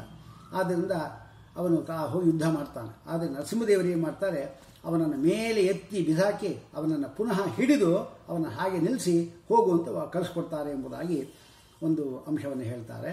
ಹೀಗಾಗಿ ಇಂತಹ ಒಂದು ಈ ನರಸಿಂಹದೇವರಿದ್ದಾರೆ ಅವರ ಅದ್ಭುತವಾದಕ್ಕಂಥ ವ್ಯಾಪಾರಗಳು. ಮುಂದೆ ಬ್ರಹ್ಮದೇವರಿಗೆ ನರಸಿಂಹದೇವರು ಆ ಹಿರಣ್ಯಕಶಿಪುವನ್ನು ಸಂಹಾರ ಮಾಡಿದ ಮೇಲೆ ಅವನಿಗೆ ಬ್ರಹ್ಮದೇವರಿಗೆ ಹೇಳ್ತಾರೆ, ಇವನಿಗೆ ಪಟ್ಟಾಭಿಷೇಕ ಮಾಡಿಬಿಡು ಅಂತ ಹೇಳ್ತಾರೆ. ಅದಕ್ಕಿಂತ ಮೊದಲು ತಾವು ಹೋಗಿ ಅಲ್ಲಿ ಕೂತ್ಕೊಳ್ತಾರೆ, ಆ ಸಿಂಹಾಸನ ಮೇಲೆ ಕೂತ್ಕೊಂಡು ಅನಂತರದಲ್ಲಿ ಆಮೇಲೆ ಅವನಿಗೆ ಪಟ್ಟಾಭಿಷೇಕ ಮಾಡು ಅಂತ ಹೇಳ್ತಾರೆ. ಇದೇನು ಹಿರಣ್ಯಕಶಿಪುವಿನ ಸಿಂಹಾಸನ ಮೇಲೆ ನರಸಿಂಹದೇವರು ಕೂತ್ಕೋಬೇಕು ಅಂತ ಆಸೆ ಆಯಿತಾ ಅಂತ ನಮಗೆ ಪ್ರಶ್ನೆ ಬರುತ್ತೆ. ಆಸೆ ಅಲ್ಲ ಅದು. ಇಷ್ಟು ದಿವಸ ನಾನೇ ದೇವರು ಅಂತ ಹೇಳ್ತಕ್ಕಂಥ ಒಬ್ಬ ಪರಮಾತ್ಮನಿಗೆ ಜೀವಾತ್ಮನಿಗೆ ಐಕ್ಯವನ್ನು ಹೇಳತಕ್ಕಂಥ ಒಬ್ಬ ವ್ಯಕ್ತಿ ಕೂತು ಅಪವಿತ್ರಗೊಳಿಸಿರತಕ್ಕಂಥ ಈ ಸಿಂಹಾಸನವನ್ನು ತಾನು ದ್ವೈತವಾದಿ, ಯಾಕೆಂದರೆ ಒಂದು ಮುಖ, ಒಂದು ಸಿಂಹ, ಒಂದು ಮನುಷ್ಯ, ಅಂದರೆ ವಿರುದ್ಧವಾದ ಧರ್ಮಗಳನ್ನು ತೋರಿಸಿ ಅಂತಹ ದ್ವೈತವಾದಿಯಾದಕ್ಕಂತಹ ನರಸಿಂಹದೇವರು ಆ ಸಿಂಹಾಸನ ಮೇಲೆ ಕೂತು ಆ ಸಿಂಹಾಸನವನ್ನು ಪವಿತ್ರಗೊಳಿಸಿ ಅನಂತದಲ್ಲಿ ಅವನಿಗೆ ಪಟ್ಟಾಭಿಷೇಕ ಮಾಡುವ ಎಂಬ ಅರ್ಥದಲ್ಲಿ ಆ ರೀತಿ ಮಾಡಿದ್ದಾರೆ ಎಂಬುದಾಗಿ ನಾವು ಅರ್ಥ ಮಾಡ್ಕೋಬೇಕು. ಹೀಗಾಗಿ ನಂತರ ಪಟ್ಟಾಭಿಷೇಕ ಮಾಡುವಾಗ ಪ್ರಹ್ಲಾದರಾಜ ಇದ್ದಾಗ ಅವನಿಗೆ ನರಸಿಂಹದೇವರು ತಲೆ ಮೇಲೆ ಅಭಯಹಸ್ತವನ್ನು ಇಡ್ತಾರಂತೆ. ಯಾಕೆಂದರೆ ಧ್ರುವರಾಯರು ಪರಮಾತ್ಮನಿಂದ ಅನುಗ್ರಹೀತರಾದವರೇ, ಪ್ರಹ್ಲಾದರಾಜನೂ ಕೂಡ ಅನುಗ್ರಹೀತರಾದವರು. ಇಬ್ಬರು ಕೂಡ ಪರಮಾತ್ಮನ ಪರಮಭಕ್ತರು. ಆದರೂ ಕೂಡ ಪ್ರಹ್ಲಾದರಾಜ ಇದ್ದಾನಲ್ಲ, ಅವನು ಪರಮಾತ್ಮನನ್ನು ಕೇಳಿದಾಗ ಏನು ಬೇಕು ಅಂತ ಕೇಳಿದಾಗ ಏನು ಕೇಳಿದ್ರು ನಾನು ಕೇಳು ಅಂತ ಹೇಳಲೇಬೇಡ ಅಂತ ಹೇಳ್ತಾನೆ. ಕಡೆಗೆ ಎಲ್ಲಿಗೆ ಹೋಗ್ತಾನೆ ಅವನು ಅಂತ ಹೇಳಿದ್ರೆ, ನೀ ನನಗೆ ವರವನ್ನು ಕೊಡೋದಾದರೆ ಯಾವತ್ತೂ ಕೂಡ ನನ್ನ ಹೃದಯದಲ್ಲಿ ಆಸೆಗಳನ್ನೇ ಚಿಗುರಿಸಬೇಡ, ಆರ್ತಿ ವರ ಕೊಡು ಎಂಬುದಾಗಿ ಆ ರೀತಿ ವರವನ್ನು ಕೇಳ್ತಾನೆ. ಕಡೆ ಮೋಕ್ಷ ಕೊಡ್ತೀನಿ ಅಂತ ಹೇಳಿರುವಾಗಲೂ ಕೂಡ ಪ್ರಹ್ಲಾದರಾಜ ಹೇಳ್ತಾನೆ, ಇಷ್ಟು ಜನ ಪಾಪ ಯಾವ ಒಂದು ಸಾಧನೆ ಇಲ್ಲದೆ ಪಾಪ ದುಃಖಪಟ್ಟು ಸಂಸಾರ ಮುಳುಗಿದ್ದಾರೆ, ಅವರೆಲ್ಲರನ್ನೂ ಕೂಡ ನಾನು ಬಿಟ್ಟು ನಾವೊಬ್ಬನೇ ಮೋಕ್ಷಕ್ಕೆ ಹೋಗಲ್ಲ, ಅದನ್ನು ಎಲ್ಲರನ್ನೂ ಕರ್ಕೊಂಡೇ ಬರ್ತೀನಿ ಎಂಬುದಾಗಿ ಹೇಳ್ತಾರೆ. ಅಂತಹ ಒಂದು ದಯಾಮಯತ್ವ ಒಂದು ಕೃಪಣಾನ್ ಸರ್ವಾನ್ ಏತಾನ್ ವಿಹಾಯ ಅಹಂ ಏಕೇವ ಕಥಂ ವಿಮೋಕ್ಷೆ ಎಂಬುದಾಗಿ ಭಾಗವತದಲ್ಲಿ ಅದನ್ನು ಹೇಳ್ತಾರೆ. ಹೀಗಾಗಿ ಮಹಾದಯಾಮಯನಾಗಿರ್ತಕ್ಕಂಥವನು ಪ್ರಹ್ಲಾದರಾಜ. ಅಂಥವನಿಗೆ ಏನು ಕೇಳಿದ್ರು ಬೇಡ ಅಂತ ಹೇಳಿದಾಗ, ಅವನು ಮೋಕ್ಷ ಕೊಟ್ಟರೂ ಬೇಡ ಅಂತ ಹೇಳಿದ ಮೇಲೆ ಅವನಿಗೆ ಪರಮಾತ್ಮ ಏನು ಬೇಕು ಅಂತ, ನೀನು ಅಭಯಹಸ್ತ ಅವನು ಸಾಕು ಅಂತ ಹೇಳಿದಾಗ ಅವನ ತಲೆ ಮೇಲೆ ಅಭಯಹಸ್ತವನ್ನು ಇಡ್ತಾನೆ. ಅಂದರೆ ಪರಮಾತ್ಮ ಸಿಗೋದು ಯಾವಾಗ ಅಂದರೆ, ನಮಗೆ ಅದು ಬೇಕು ಇದು ಬೇಕು ಅಂತಿದ್ದರೆ ಖಂಡಿತ ಪರಮಾತ್ಮ ಸಿಗೋದಿಲ್ಲ. ನಚಿಕೇತನರಿಗೆ ಯಮಧರ್ಮರಾಯರು ಏನಿದ್ದಾರೆ, ಅವರು ಅನೇಕ ಆಸೆ ಆಕಾಂಕ್ಷೆಗಳೆಲ್ಲ ಹಿಟ್ಟಿಸ್ತಾರೆ ಅವನಿಗೆ. ನೋಡಿ, ಈ ಶಿಂಕಲೆ ತಗೋ, ದೇವತೆಗಳು ಕೂಡ ಇದನ್ನು ಇಷ್ಟಪಡ್ತಾರೆ, ಇದೆಂತೆಗೋ, ಸಾವಿರಾರು ವರ್ಷ ಬದುಕು ನೀನು, ಅಂದರೆ ಆಯುಷ್ ಬೇಕಾದ್ರೆ ಎಷ್ಟು ಬೇಕೋ ಪಡ್ಕೋ, ಎಷ್ಟು ಕೇಳಿದ್ರು ಕೂಡ ಅವರು ನಂಗೆ ಅದು ಯಾವುದೂ ಬೇಡ, ನನಗೆ ಆ ತತ್ವಜ್ಞಾನವೇ ಬೇಕು ಅಂತ ಕೇಳಿದಾಗ ಸಂತೋಷಪಟ್ಟು ಅವನು ಅದು ಹೇಳ್ತಾನೆ. ಆದರೆ ಧ್ರುವರಾಯರು ಏನಿದ್ದಾರೆ, ತಾಯಿಯ ಮಾತಿಗೆ ನೊಂದಿ ಬಂದವರು, ಕೂತ್ಕೋಬೇಕು ಅಂತ ಬಂದಾಗ ಅದರಿಂದ ಜಾಗ ಸಿಗದೆ ದುಃಖಪಟ್ಟವರು, ನಮ್ಮ ತಂದೆಯೂ ಕೂಡ ಪಡೆದಿರಬಾರ್ದು ಅಂಥ ಸ್ಥಾನ ಬೇಕು ಅಂತ ಅವರು ತಪಸ್ಸು ಮಾಡಲಿಕ್ಕೆ ಬಂದವರು. ಆಗ ಪರಮಾತ್ಮನಿಗೆ ಏನು ಬೇಕು ಅಂತ ಹೇಳಿದಾಗ, ಸ್ವಾಮಿ ನಂಗೆ ಭಕ್ತಿನ ಕೊಡು ಅಂತ ಕೇಳ್ತಾರೆ. ಆದರೆ ನನಗೇನು ಬೇಕು ಅಂತ ನಿಂಗೆ ಗೊತ್ತೇ ಇದೆ ಎಂಬುದಾಗಿ ಹೇಳಿ ನಮ್ಮ ತಂದೆಯೂ ಕೂಡ ಪಡೆದಿರಬಾರ್ದಂಥ ಸ್ಥಾನ ನಾನು ಕೊಡು ಅಂತ ಅವ್ರು ಕೇಳ್ತಾರೆ. ಈಗೇನು ಮಾಡಬೇಕು, ಪರಮಾತ್ಮ ಇದ್ದ ಹಾಗಾದ್ರೆ ನಾನು ಬೇಡ ಅಂತ ಆಯ್ತು ಅವನಿಗೆ. ಅದಕ್ಕೋಸ್ಕರ ತನ್ನ ಕೈಲಿರತಕ್ಕಂಥ ಶಂಕ ಏನಿದೆ ಅದನ್ನು ಕಪೋಲಕ್ಕೆ ಅವನು ಮುಟ್ಟಿಸ್ತಾನೆ. ಅಭಯಹಸ್ತ ಇಡೋದಿಲ್ಲ. ಆಮೇಲೆ ಅವರಿಗೆ ಬೇಜಾರಾಗತ್ತೆ. ಪರಮಾತ್ಮ ಏನಿದ್ದಾನೆ ಅವನು ಸಿಕ್ಕಿರುವಾಗ ಮೋಕ್ಷವನ್ನು ಕೇಳೋದು ಬಿಟ್ಟು ನಾನು ಹೋಗಿ ಯಾವುದೋ ನಾಶವಾಗತಕ್ಕಂಥ ಒಂದು ಸ್ಥಾನವನ್ನು ಕೇಳ್ಕೊಂಡಿದ್ದ ಅಂತೇಳಿ ಬೇಜಾರು ಮಾಡಿಕೊಂಡು ಪುನಃ ಶ್ರೀಪಾದ ರಾಜರಾಗಿ ಅವತಾರ ಮಾಡಿ ಬೇಕಾದಷ್ಟು ಸಾಧನೆಗಳನ್ನು ಮಾಡಿಕೊಂಡು ಅನಂತರ ಶಿಂಶುಮಾರ ರೂಪಿಯ ಪರಮಾತ್ಮ ಏನಿದ್ದಾನೆ ಅವನ ಮಗಳನ್ನು, ವಾಯುದೇವರ ಮಗಳನ್ನು ಕೂಡ ಮದುವೆ ಮಾಡಿಕೊಂಡು ಇಷ್ಟೆಲ್ಲ ಸಾಧನೆ ಮಾಡಿಕೊಂಡಿರ್ತಕ್ಕಂಥ ದೊಡ್ಡ ಜೀವ ಅದು. ಅವನಿಗೆ 36,000 ವರ್ಷ ರಾಜ್ಯಭಾರ ಮಾಡಲಿಕ್ಕೆ ಕೊಟ್ಟ. ಆದರೆ ಪ್ರಹ್ಲಾದರಾಜನಿಗೆ ಏನೂ ಬೇಡ ಅಂತ ಹೇಳಿದ್ದಕ್ಕೋಸ್ಕರವಾಗಿ ಪ್ರಹ್ಲಾದ ಒಂದು ಮನ್ವಂತರಗಳ ಕಾಲ ನೀನು ಈ ಅಸುರ ಆಧಿಪತ್ಯದಲ್ಲಿ ಇದ್ದು ಆಮೇಲೆ ನನ್ನ ನೋಡಿ ಮಿಂತಿ ಬಾ ಎಂಬುದಾಗಿ ಹೇಳಿದ್ದಾರೆ. ಅಂತ ಹೇಳಿದ ಮೇಲೆ ಒಂದು ಮನ್ವಂತರ ಅಂದರೆ ಎಷ್ಟು, 30,67,20,000 ವರ್ಷಗಳ ಕಾಲ ಅವನಿಗೆ ರಾಜ್ಯಭಾರ ಮಾಡ್ತಾ ಇದ್ದಾನೆ. ಧ್ರುವರಾಯ 36,000 ವರ್ಷ ರಾಜ್ಯಭಾರ ಮಾಡ್ತಾನೆ. ಆಮೇಲೆ ಶಿಂಶುಮಾರ ಲೋಕಕ್ಕೆ ಹೋಗ್ತಾನೆ. ಇದೆಲ್ಲ ಕಾರಣಗಳಿಂದ ಪರಮಾತ್ಮ ಭಕ್ತರು ಯಾವ ರೀತಿ ಅವರನ್ನು ಉಪಾಸನೆ ಮಾಡ್ತಾರೋ ಆ ರೀತಿ ಪರಮಾತ್ಮ ಅನುಗ್ರಹ ಮಾಡುವನು. ತಮ್ಮ ಯಥಾ ಉಪಾಸತೆ ತಥೈವ ಭವತಿ ಎಂಬುದಾಗಿ ಹೇಳಿದ್ದಾರೆ. ಇನ್ನು ನಮ್ಮ ಭಾರತದಲ್ಲೇನೆ ಆಂಧ್ರ ಮತ್ತು ಮೊದಲಾದಕ್ಕಂಥ ಪ್ರದೇಶಗಳಲ್ಲಿ ಸುಮಾರು ನರಸಿಂಹದೇವರುಗಳ ದೇವಸ್ಥಾನಗಳು ನಾವು ನೋಡ್ತಾ ಇದ್ದೇವೆ. ತೊರವೆ ನರಸಿಂಹ ಎಂಬುದಾಗಿ ನಾವು ಕೇಳಿದ್ದೀವಲ್ಲಿ ಕೂಡ ಆಂತರಮಾಲೆಯನ್ನು ಹಾಕ್ಕೊಂಡಿರತಕ್ಕಂಥ ರೂಪನೇ ಅದು. ಅದ್ಭುತವಾಗಿರತಕ್ಕಂಥದ್ದು. ತೊಡೆ ಮೇಲೆ ಹಿರಣ್ಯಕಶಿಪು ಕೂಡ ಇದ್ದಾನೆ. ಅಂತಹ ಆ ರೂಪವನ್ನು ನಾವು ಎಷ್ಟೋ ಜನ ಆ ತೊರೆ ನರಸಿಂಹದೇವರೇ ಇದ್ದಾರೆ, ಅವರೇನೆ ಕುಲದೇವತೆಗಳಾಗಿದ್ದಾರೆ. ಖಾರ್ಪರ ಎಂಬತಕ್ಕಂಥ ಏನು ಕೊಪ್ಪರ ಅಂತ ಏನು ಕ್ಷೇತ್ರ, ಅದರಲ್ಲಿ ಷೋಡಶಬಾಹು ನರಸಿಂಹದೇವರು ಅದ್ಭುತವಾಗಿರತಕ್ಕಂಥ ಸಾಲಿಗ್ರಾಮ ಶಿಲೆಯಲ್ಲಿ ಮಾಡಿರತಕ್ಕಂಥ ಒಂದು ಅಭಿವ್ಯಕ್ತವಾಗಿರತಕ್ಕಂಥ ನರಸಿಂಹದೇವರಿದ್ದಾರೆ. ಅಲ್ಲದೆ ಹೆಗ್ಗಾರು ಅಂತ ಒಂದು ಬಾಲಗಾರತ್ತಿದೆ, ಅಲ್ಲಿ ಕೂಡ ಒಂದು ನರಸಿಂಹದೇವರಿದ್ದಾರೆ. ಅದು ಕೂಡ ಅದ್ಭುತವಾಗಿರತಕ್ಕಂಥ ಸಾಲಿಗ್ರಾಮ ಶಿಲೆಯಿಂದ ಮಾಡಿರತಕ್ಕಂಥದ್ದು. ಅದು ಅಲ್ಲದೆ ಪಾನಕ ನರಸಿಂಹ ಎಂಬತಕ್ಕಂಥ ಒಂದು ವಿಚಿತ್ರ ಅದು. ಈಗಲೂ ಕೂಡ ಪಾನಕ ನರಸಿಂಹ ದೇವಸ್ಥಾನಕ್ಕೆ ನಾವು ಹೋದ್ವಿ ಅಂದರೆ ಅದು ಮಂಗಳಗಿರಿ ಅಂತ ಹೆಸರು, ವಿಜಯವಾಡದ ಹತ್ರ ಬರುತ್ತೆ ಅದು. ಆ ಪಾನಕ ನರಸಿಂಹನ ವಿಶೇಷ ಏನಂದರೆ, ನರಸಿಂಹದೇವರು ಏನಿದ್ದಾರೆ ಅವರು ಅಷ್ಟು ಉಗ್ರವಾಗಿ ಗಲಾಟೆ, ಅಲ್ಲಿ ಹೇಳ್ತಕ್ಕಂಥ ಸ್ಥಳ ಪುರಾಣ ಪ್ರಕಾರವಾಗಿ ಅವರು ಅಷ್ಟು ಗಲಾಟೆ ಮಾಡ್ತಾ ಇರುವಾಗ ಪ್ರಹ್ಲಾದರಾಜ ಹೇಳ್ತಾ ಅಂತ, ಸ್ವಾಮಿ ಇಷ್ಟೊಂದು ಗುಟುರು ಹಾಕಿದ್ದೀನಿ ನೀನು, ನಿಮಗೆ ಶ್ರಮ ಆಗಿರ್ಬೋದಲ್ವಾ, ಅದಕ್ಕಾಗಿ ಏನಾದರೂ ಬೇಕಾ ಅಂದಾಗ ನನಗೆ ಪಾನಕ ತೊಗೊಂಬ ಅದು ಕೇಳ್ತಾ ಅಂತ. ಆಗ ಒಂದು ಪಾನಕ ತಂದು ಅವನು ಬೆಲ್ಲದ ಪಾನಕವನ್ನು ಕೊಡ್ತಾನೆ. ಪರಮಾತ್ಮ ಕುಡಿದು ಮುಕ್ಕಾಲ ಭಾಗ ಕುಡಿದು ಅದನ್ನು ಒಂದು ಸ್ವಲ್ಪ ಉಳಿಸಿ ಪ್ರಹ್ಲಾದರಾಜನಿಗೆ ನೀನು ಸ್ವೀಕಾರ ಮಾಡುವಂದು ಕೊಡ್ತಾನೆ. ಈಗಲೂ ಕೂಡ ಅದೇ ಪದ್ಧತಿಯೇ. ಆ ನರಸಿಂಹದೇವರ ಹತ್ರ ನೀವು ಎಷ್ಟೇ 10 ರೂಪಾಯಿದು ಮಾಡ್ಬೋದು, 100 ರೂಪಾಯಿದು ಮಾಡ್ಬೋದು, 500 ರೂಪಾಯಿದು ಮಾಡ್ಬೋದು, ಎಷ್ಟೇ ನೀವು ಕುಡಿತಾನೆ. ಕುಡಿಬಿಟ್ಟು ಸ್ವಲ್ಪ ಉಳಿಸ್ತಾನೆ ನಮಗೆ. ಅದು ಎಲ್ಲಿ ಹೋಗುತ್ತೆ ಏನು ಯಾರೂ ಗೊತ್ತಾಗೋದಿಲ್ಲ.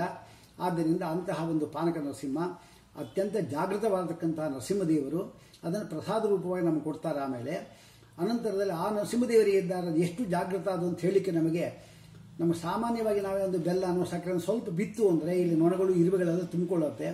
ಆದರೆ ಆ ಪಾನಕ ನರಸಿಂಹ ಕ್ಷೇತ್ರದ ಮಂಗಳಗಿರಿಯಿಂದ ಅಲ್ಲಿ ಹೋಗ್ಬಿಟ್ಟು ನೀವು ಅಷ್ಟೊಂದು ಪಾನಕಗಳನ್ನು ಚೆಲ್ತಾ ಇರ್ತಾರೆ. ನೊಣಗಳೆಲ್ಲ ಇರಬೇಕು, ಇರುವೆ ಒಂದು ನೊಣ ಆಗಲಿ ಒಂದು ಇರುವೆ ಆಗಲಿ ಅಲ್ಲಿ ಬಂದಿಲ್ಲ ಅಂದರೆ ಆ ನರಸಿಂಹದೇವರ ಮಹಾತ್ಮೆಯನ್ನು ಇದು ಒಂದೇ ಒಂದರಿಂದ ನಾವು ತಿಳ್ಕೋಬೋದಂತಹ ನರಸಿಂಹದೇವರಿದ್ದಾರೆ. ಅಲ್ಲದೆ ಯೋಗ ನರಸಿಂಹ ಎಂಬತಕ್ಕಂಥದ್ದು ಏನಿದೆ ಅದೊಂದು ಪಾಂಡವಪುರದಲ್ಲಿ ಕೂಡ ಒಂದು ನೋಡಲಿಕ್ಕೆ ತುಂಬ ಚೆನ್ನಾಗಿರತಕ್ಕಂಥದ್ದು. ಇನ್ನು ದೇವರಾಯ ದುರ್ಗ ಎಂಬತಕ್ಕಂಥದ್ದು ಏನಿದೆ ಅದು ಅದ್ಭುತವಾದ ಯೋಗ ನರಸಿಂಹ ಮತ್ತು ಭೋಗ ನರಸಿಂಹ ಎಂಬತಕ್ಕಂಥ ಎರಡು ಅವನ ಪಡ್ಕೊಳ್ಳಿಕ್ಕೆ ಒಂದು ಉಪಾಯ. ಯೋಗ ಅಂದರೆ. ಅಥವಾ ಭೋಗ ಅಂತ ಹೇಳಿದ್ರೆ ನಮ್ಗೆ ಏನು ಬೇಕು ಇಷ್ಟಾರ್ಥನ ಕೊಳ್ಳಿಕ್ಕೆ ಆ ಪರಮಾತ್ಮ ನಿಂತ್ಕೊಂಡಿದ್ದಾನೆ ಅಂತ. ಯೋಗ ನರಸಿಂಹ, ಭೋಗ ನರಸಿಂಹ, ಅದು ದೇವರಾಯನ ದುರ್ಗ ಎಂಬುದಾಗಿ ದೇವರಾಯ ಅಂತ ಅವನಿಗೆ ಹೆಸರು. ನರಸಿಂಹದೇವನಿಗೆ ದೇವತೆಗಳಿಗೆಲ್ಲ ರಾಯ ಅವನು, ಆದ್ದರಿಂದ ದೇವರಾಯ ಅಂತ ಅವನಿಗೆ ಕರೆದಿದ್ದಾರೆ. ಅಶ್ವತ್ಥ ನರಸಿಂಹ ಎಂಬುದಾಗಿ ಚೀಕಲು ಬರುವಿಲ್ಲಿದೆ, ಅಲ್ಲಿ ಶ್ರೀಪಾದರಾಜರು ಹೋಗಿ ಅಶ್ವತ್ಥ ವೃಕ್ಷದಲ್ಲಿ ನರಸಿಂಹದೇವರನ್ನು ಅಲ್ಲಿ ಸ್ಥಾಪನೆ ಮಾಡಿದ್ದಾರೆ. ಅದಕ್ಕೆ ಕವಚವನ್ನು ವಿಜಯದಾಸರು ಹಾಕಿದ್ದಾರೆ, ಅದು ಕೂಡ ಅದ್ಭುತವಾಗಿರತಕ್ಕಂಥದ್ದು. ಇನ್ನೊಂದು ತುಂಗಭದ್ರಾ ನದಿಯ ತೀರದಲ್ಲಿ ಇನ್ನೊಂದು ಕಡೆ ಕೂಡ ಶ್ರೀಪಾದರಾಜರು ಆ ನರಸಿಂಹದೇವಿ ಪ್ರತಿಷ್ಠಾಪನೆ ಮಾಡಿದ್ದಾರೆ. ಹಾಗೆ ಗೋರೂರಿನಲ್ಲಿ ಕೂಡ ಒಂದು ಯೋಗ ನರಸಿಂಹ ಎಂಬತಕ್ಕಂಥದ್ದಿದೆ. ಅದು ಕೈ ಏನಿದೆ ಅದಕ್ಕೆ ಯೋಗ ಪಟ್ಟಿಕಾದಲ್ಲಿ ಇರತಕ್ಕಂಥದ್ದು. ಶಂಖಚಕ್ರ ಗದಾಧಾರಿಯಾಗಿ ಅಭಯಹಸ್ತವನ್ನು ಕೂಡ ಇಟ್ಕೊಂಡು ಒಳ್ಳೆಯ ಟಿವಿಯಿಂದ ಕೂಡಿರತಕ್ಕಂಥವನಿದ್ದಾನೆ. ಇನ್ನು ಸಾವನದುರ್ಗ ಅಂತೇಳಿ ಹತ್ತಿರ, ತುಮಕೂರು ಹತ್ತಿರ ಸಾವನದುರ್ಗ ಅಂತ ಬರುತ್ತೆ. ಅಲ್ಲಿ ಲಕ್ಷ್ಮೀ ನರಸಿಂಹದೇವರು ನೋಡಲಿಕ್ಕೆ ಅದ್ಭುತವಾಗಿರತಕ್ಕಂಥ ನರಸಿಂಹದೇವರಿದ್ದಾರೆ. ಇನ್ನು ನವನಾರಸಿಂಹ ಎಂಬತಕ್ಕಂಥದ್ದು ಏನಿದೆ ಅಲ್ಲಿ, ಅದು ಹಿರಣ್ಯಕಶಿಪುವಿನ ರಾಜಧಾನಿ ಎಂಬುದಾಗಿ ಹೇಳ್ತಾರೆ. ಅದು ಅಹೋಬಲ ನರಸಿಂಹ ಅಂತ ಕರೀತಾರೆ. ಅಹೋಬಲ ನರಸಿಂಹದಲ್ಲಿ ಪರಮಾತ್ಮ ಏನಿದ್ದಾನೆ ಅವನು ಅಷ್ಟು ಉಗ್ರವಾಗಿ ಆದಮೇಲೆ ದೇವತೆಗಳೆಲ್ಲ ಅವನನ್ನು ಸ್ತೋತ್ರ ಮಾಡಿಕೊಳ್ಳಿ ಶಾಂತಾಗಿ ಒಳ್ಳೆಯ ಮಗುವಿನಂತೆ ಕೂತಿರತಕ್ಕಂಥ ಒಂದು ರೂಪ ಇದೆ. ಅದು ಅಹೋಬಲ ಕ್ಷೇತ್ರ ಎಂಬುದಾಗಿ ಬಿಲ್ಲದಲ್ಲೇ ಗುಹೆಯಲ್ಲೇ ಪರಮಾತ್ಮ ಅಲ್ಲಿ ಮುದ್ದಾಗಿ ನೋಡಲಿಕ್ಕೆ ಒಳ್ಳೆಯ ಮಗು ಕೃಷ್ಣ ಪರಮಾತ್ಮ ಇದ್ದಂತೆ ಕೂತ್ಕೊಂಡಿರತಕ್ಕಂಥ ಒಂದು ರೂಪ ಅದ್ಭುತವಾಗಿರತಕ್ಕಂಥದ್ದು. ಅಲ್ಲೇ ಸ್ವಲ್ಪ ಮೇಲೆ ಹೋದರೆ ಕ್ರೋಡ ನರಸಿಂಹ ಅಂತಿದೆ. ಕ್ರೋಡ ಅಂತ ಹೇಳಿದ್ರೆ ವರಾಹ ನರಸಿಂಹ ಅಂತ ಹೇಳಿದ್ರು, ಅದು ಕೂಡ ಅದ್ಭುತವಾಗಿರತಕ್ಕಂಥದ್ದು. ಅದರ ಮೇಲೆ ಮಾಲೋಲ ನರಸಿಂಹ ಎಂಬತಕ್ಕಂಥದ್ದಿದೆ. ಅದರ ಮೇಲೆ ಹೋದರೆ ಜ್ವಾಲಾ ನರಸಿಂಹ ಎಂಬುದಾಗಿ ಉಗ್ರಮೀದ ಮಹಾವಿಷ್ಣು ಅಂತೇನು ಹೇಳ್ತೀವಿ ಅಷ್ಟೋಕೆ ಅದಕ್ಕೆ ದೃಷ್ಟಾಂತ ನಮಗೆ ಆ ಜ್ವಾಲಾ ನರಸಿಂಹ ಅಲ್ಲಿ ಸೇರತಕ್ಕಂಥದ್ದಾಗಿದೆ. ಆಮೇಲೆ ಪಾವನ ನರಸಿಂಹ ಅಂತಿದೆ. ಇಷ್ಟೆಲ್ಲ ಆದಮೇಲೆ ಶ್ರೀನಿವಾಸ ದೇವರಲ್ಲಿ ಹೋಗಿದ್ದಾಗ ಅವರು ಪ್ರತಿಷ್ಠಾಪನೆ ಮಾಡೋಕ್ಕೆ ಶ್ರೀನಿವಾಸ ದೇವರು ಕೂಡ ಅಲ್ಲಿದೆ. ಒಟ್ಟು ನವನಾರಸಿಂಹವನ್ನು ನಾವು ಅಲ್ಲಿ ಹೋದಾಗ 9 ವಿಧವಾಗಿರತಕ್ಕಂಥ ಈ ಗ್ರಹಗಳ ಕಾಟ ಯಾವುದೇ ಇದ್ದರೂ ಕೂಡ, ಎಂಥದ್ದೇ ಗ್ರಹಗಳ ಕಾಟ ಇದ್ದರೂ ಕೂಡ ಅಲ್ಲಿ ಹೋಗಿ ಬಂದಾಗ ಆ ನವಗ್ರಹಗಳ ಅನುಗ್ರಹ ಎಂಬತಕ್ಕಂಥದ್ದು ಆ ನರಸಿಂಹದೇವರ ಮೂಲಕ ನಮಗೆ ಆಗ್ತಾ ಇದೆ. ಇದು ಮುಖ್ಯವಾಗಿ ಆ ಒಂದು ನವನಾರಸಿಂಹ ಕ್ಷೇತ್ರ ಇದೆ. ಘಟಿಕಾದ ನಕ್ಷತ್ರ ಇದೆ. ಒಂದೇ ಒಂದು ಘಳಿಗೆಯಲ್ಲಿ ಹನುಮಂತ ದೇವರೇನಿದ್ದಾರೆ ಅವರು ಆ ದೈತ್ಯನನ್ನು ಕೊಂದು ಹಾಕಿರತಕ್ಕಂಥ ಒಂದು ಜಾಗ, ಅದು ಬೆಟ್ಟದ ಮೇಲಿರತಕ್ಕಂಥದ್ದಾಗಿದೆ. ಇನ್ನೊಂದು ಚಿಂತಾಮಣಿ ನರಸಿಂಹ ಎಂಬುದಾಗಿ ಅದು ಕೂಡ ಇದೆ. ಚಿಂತಾಮಣಿ ಕೇಳಿದ್ದಲ್ಲ ಕೂಡ ಅದು ಪ್ರಹ್ಲಾದರಾಗಿ ಪ್ರತಿಷ್ಠಾಪನೆ ಮಾಡಿದ್ದು ಎಂಬುದಾಗಿ ಅದು ಪ್ರಸಿದ್ಧಿ ಇದೆ. ಶ್ರೀಮುಷ್ಣಕ್ಕೆ ಹೋದಾಗ ಅಲ್ಲಿ ಲಕ್ಷ್ಮೀ ನರಸಿಂಹದೇವರನ್ನು ಕಂಬಾಲೂರು ರಾಮಚಂದ್ರ ತೀರ್ಥರಿದ್ದಾರೆ ಅವರು ಪ್ರತಿಷ್ಠಾಪನೆ ಮಾಡಿದ್ದು ಎಂಬುದಾಗಿ ಅವರನ್ನು ಹೇಳ್ತಾರೆ. ಸವಣೂರಿನಲ್ಲಿ ಕೂಡ ಒಂದು ನರಸಿಂಹದೇವರಿದ್ದಾರೆ. ಹೀಗೆ ಪ್ರತಿಯೊಂದು ಮೂಲೆಗಳಲ್ಲಿ ಕೂಡ ನರಸಿಂಹದೇವರು ಎಂಬತಕ್ಕಂಥದ್ದು ಇದ್ದು ಎಲ್ಲರೂ ಕೂಡ ಅನುಗ್ರಹ ಮಾಡ್ತಾ ಇದ್ದಾರೆ. ಧರ್ಮಪುರಿಯಲ್ಲಿ ಕೂಡ ಇದೆ. ಶ್ರೀಧರ್ಮಪುರಿಯ ನರಸಿಂಹಮೂರ್ತಿ ಶ್ರೀ ಕೊಪ್ಪಲತ್ವ ಮುದ್ಗಲ್ಲವಾಸ ಕೋಲಾನೃಸಿಂಹ ಶೂರ್ಪಕಾರ ಸಿಂಹ ಕುರುವಂತ ಸರ್ವೇ ಮಾಂಸಪ್ರಭಾತಂ ಎಂಬುದಾಗಿ ಬ್ರಹ್ಮಕಾಂಡ ಪುರಾಣದಲ್ಲಿ ಆ ನರಸಿಂಹದೇವರು ಒಂದು ಪಟ್ಟಿನೇ ಕೊಟ್ಟಿದ್ದಾರೆ. ಇನ್ನು ಮದ್ದೂರು ಏನಿದೆ ಅಲ್ಲಿ ಹೋದರೆ ಉಗ್ರ ನರಸಿಂಹ ತುಂಬ ಚೆನ್ನಾಗಿದೆ ನೋಡಲಿಕ್ಕೋಸ್ಕರವಾಗಿ. ಅಂತಹ ನರಸಿಂಹದೇವರನ್ನು ನಾವು ವಿಶೇಷವಾಗಿ ಪೂಜೆ ಮಾಡಬೇಕು. ಸೋಮನಾಥಪುರ ಅಂತಿದೆ, ಅಲ್ಲಿ ಕುಬೇರ ನರಸಿಂಹ ಅಂತಿದೆ. ಆ ಕುಬೇರ ನರಸಿಂಹ ನೋಡಲಿಕ್ಕೆ ಚಿಕ್ಕ ಮಗುವಿನಂತಿದ್ದರೂ ಕೂಡ ಕೇಳಿದವರಿಗೆಲ್ಲ ಸಕಲ ಸಂಪತ್ತನ್ನು ಕೂಡ ಕೊಡತಕ್ಕಂಥ ಒಂದು ವಿಶಿಷ್ಟವಾದ ಮೂರ್ತಿಯಾಗಿದೆ. ಮಹಾರಾಷ್ಟ್ರದಲ್ಲಿ ಮುದ್ಗಲ ನರಸಿಂಹ ಅಂತ ಲಿಂಗಾಕಾರದಲ್ಲಿದೆ, ಆದರೆ ಪೂರ್ತಿ ನರಸಿಂಹದೇವರು. ಅದರ ಮುಂದಿನ ಒಂದು ನಂದಿ ಕೂಡ ಇದೆ, ನೋಡಲಿಕ್ಕೆ ಲಿಂಗ, ಆದರೆ ರುದ್ರದೇವರ ಅಂತರ್ಯಾಮಿ ಆಗತಕ್ಕಂಥ ನರಸಿಂಹದೇವರು ವಿಶೇಷವಾಗಿ. ಇನ್ನು ನಾಮಕಲ್ಲು ಎಂಬುದಾಗಿ ತಮಿಳುನಾಡಿರತಕ್ಕಂಥದ್ದಲ್ಲೇ ಇದೆ, ಅದು ದೊಡ್ಡ ಪರ್ವತ. ಆ ಪರ್ವತದಲ್ಲಿ ಪರಮಾತ್ಮ ಅಭಿವ್ಯಕ್ತನಾಗಿದ್ದಾನೆ. ಅಂತಹ ಒಂದು ನರಸಿಂಹದೇವರು ಇದ್ದಾರೆ ಅವರು. ಇನ್ನು ಉಪ್ಪಿನಂಗಡಿಯಲ್ಲಿ ಚಿಂತಾಮಣಿ ನರಸಿಂಹ ಅಂತಿದ್ದಾನೆ. ವಾದಿರಾಜರಲ್ಲಿ ಹೋದಾಗ ತುಂಗ ಹರಿಯತಕ್ಕಂಥ ನದಿ ನೇತ್ರಾವತಿ ನದಿ ಹರಿದು ಬರ್ತಾ ಇತ್ತು. ಅದು ಹೋಲಿಕೆ ಆಗ್ತಾ ಇದ್ದಿಲ್ಲ. ಅಂತಹ ಸಂದರ್ಭ ಒಂದೇ ಒಂದು ಎಲೆ ಮೇಲೆ ಕೂತ್ಕೊಂಡವರು ಒಂದು ದೋಣಿ ಮಾಡಿಕೊಂಡು ಅದರ ಮೂಲಕವಾಗಿ ಆ ಚಿಂತಾಮಣಿ ನರಸಿಂಹನ ಹೋಗಿ ಅವರು ಅನುಗ್ರಹ ಮಾಡ್ಕೊಂಡು ಬಂದಿದ್ದಾರೆ. ಆಗ ಆ ಚಿಂತಾಮಣಿ ನರಸಿಂಹ ಉದ್ಗತ್ಯ ಪಾತಾಳ ತಲಾತ ಖಲಸ್ತ ರುದ್ರದೇವರೇನಿದ್ದಾರೆ ಅವರು ಸಂಹಾರ ಮಾಡಲಿಕ್ಕೋಸ್ಕರವಾಗಿ 60,000 ಜನ ವ್ಯಕ್ತಿಗಳನ್ನು ಅವರು ಯೋಗಿನಿಗಳು ಸೃಷ್ಟಿ ಮಾಡಿದ್ದಾರೆ ಆ ರಕ್ತವನ್ನು ಪಾನ ಮಾಡಲಿಕ್ಕೋಸ್ಕರವಾಗಿ. ಆಗ ಅವರಿಗೆ 60,000 ಜನಕ್ಕೆ ಆ ರಕ್ತ ಸಾಕಾಗಲಿಲ್ಲ. ಅದಕ್ಕೋಸ್ಕರವಾಗಿ ಅವನನ್ನೇ ತಿನ್ನಲಿಕ್ಕೆ ಬಂದಾಗ ನರಸಿಂಹದೇವರು ಇದ್ದಾರೆ, ಅವರನ್ನು ಸ್ತೋತ್ರ ಮಾಡಿದ ರುದ್ರದೇವರು. ಆಗ ಉದ್ಗತ್ಯ ಪಾತಾಳ ತಲಾತ ಪಾತಾಳವಾಗಿ ಬಂದು ಆ ಒಂದು ವೇಷದಲ್ಲಿ ಇರುವ ಆ ರುದ್ರದೇವರೇ ಇದ್ದಾರೆ, ಅವರ ಮೇಲೆ ಕೂತ್ಕೊಂಡು ನರಸಿಂಹದೇವರು ಅವನನ್ನು ರಕ್ಷಣೆ ಮಾಡಿದ್ದಾರೆ. ಗೌರೀವರ ಕಾಮದೋಭೂತು ಉನ್ನಮ್ರಕೆ ಕರ್ಣ ನರಸಿಂಹ ಯೇಷ ಎಂಬುದಾಗಿ ವಾದಿರಾಜರು ತೀರ್ಥ ಪ್ರಬಂಧದಲ್ಲಿ ಅವರನ್ನು ಸ್ತೋತ್ರ ಮಾಡ್ತಾರೆ. ಹೀಗಾಗಿ ಇಂಥದ್ದು. ಇನ್ನು ನರಸಿಂಹಪುರ ಅಂತಿದೆ, ಮಹಾರಾಷ್ಟ್ರ ಹೋದಲ್ಲಿ ಕೋಲೆ ನರಸಿಂಹ ಅಂತಿದೆ. ಅಲ್ಲಿ ಕೂಡ ಸುಮಾರು 8 ಕೈಗಳು ಒಂದೊಂದು ಕಡೆ ಇದ್ಕೊಂಡು ಆ ಹಿರಣ್ಯಾಕ್ಷನನ್ನು ಕೊಲ್ದ ಭಗಿತಾ ಇರತಕ್ಕಂಥ ಒಂದು ಅದ್ಭುತವಾದಕ್ಕಂಥ ಒಂದು ಇದು ಗುಹೆಯಲ್ಲಿದೆ ಕೃಷ್ಣಾ ನದಿಯ ದಂಡೆಯಲ್ಲಿ.